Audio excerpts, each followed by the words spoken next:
ปกติแล้วเนี่ยไฟบ้านเนี่ยนะฮะกับแบตเตอรี่เนี่ย12 โวลต์เนี่ยมันจะทำให้ไฟบ้านไม่ติดหรอกมันไม่สามารถทำให้ไฟบ้านติดอันนี้จะเป็นเครื่องเหมือนกับเครื่องแปลงไฟที่ทำให้ติดแค่ต้องการช็อตเท่านั้นนะครับแล้วเราจะจับเฉพาะตัวที่มีพลังงานจากความหวานไม่ว่าจะอะไรก็แล้วแต่นะฮะแล้วก็ตัวคือเครื่องดื่มที่มีพลังงานแต่นี่พลังงานที่ดื่มเนี่ยมาจากน้ำตาลเป็นส่วนมากหรือจะมาจากอย่างที่ก้าจุ้ยเนี่ยที่ไม่มีน้ำตาลเลยนะครับก็เปรียบเทียบกับเครื่องดื่มอื่นๆที่มีน้ำตาลอย่างมหาศาลนะว่าพลังงานที่ได้จากน้ำตาลเนี่ยแน่นอนแหละก็เป็นพลังงานแต่มันเป็นพลังงานที่สะสม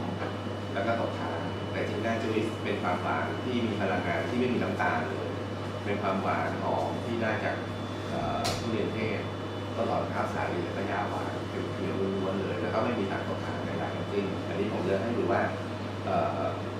มันจะสปาร์กกันกลิ่นจะดังกรณีอย่างเงี้ยนะนี่คือการสปาร์กที่ในที่เขามีในเรื่องของตัวไฟฟ้าก็จะสปาร์กกันโดยตรงแต่ในน้ำ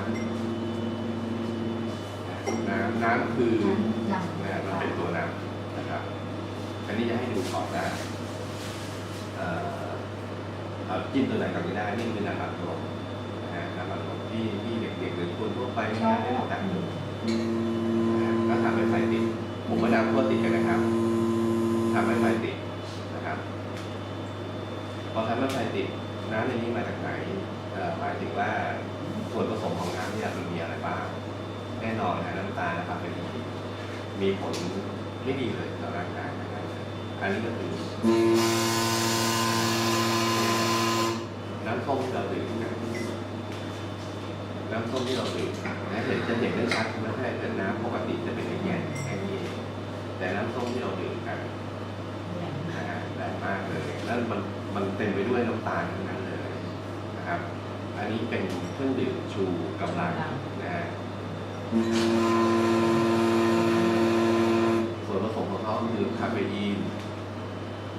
อาจจะมีในตัวน้ำตาลด้วยคาเฟอีนด้วยแล้วมันมีตัวนี้ที่ทำให้ตื่นเต้นตลอดเวลาน่าจะเป็นส่วนผสมของเขาเรียกอะไรนะที่มันแอคชั่นตลอดเวลาเนี่ยสารตั้งต้นแหละนะครับอันนี้กาแฟที่หลายคนก็ดื่มนะครับ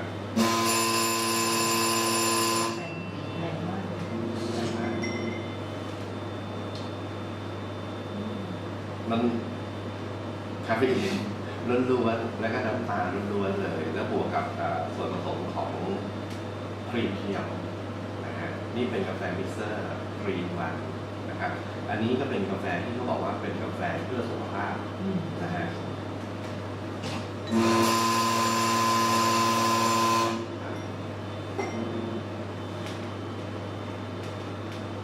สรุปว่ากาแฟจะมากหน่อยคือส่วนผสมของน้ำตาลทั่วไปนะแต่ที่แท้ชีวิตเนี่ยเราจะได้แบบวูบวาบปุ๊บปั้งจากคนงานแล้วก็ส่วนผสมของที่แท้ชีวิตเนี่ยไม่มีน้ำตาลเลยนะครับไม่มีน้ำตาลกลูโคสเป็นความหวานที่มาจากหญ้าหวานล้วนๆเลยนะครับไฟก็ติดได้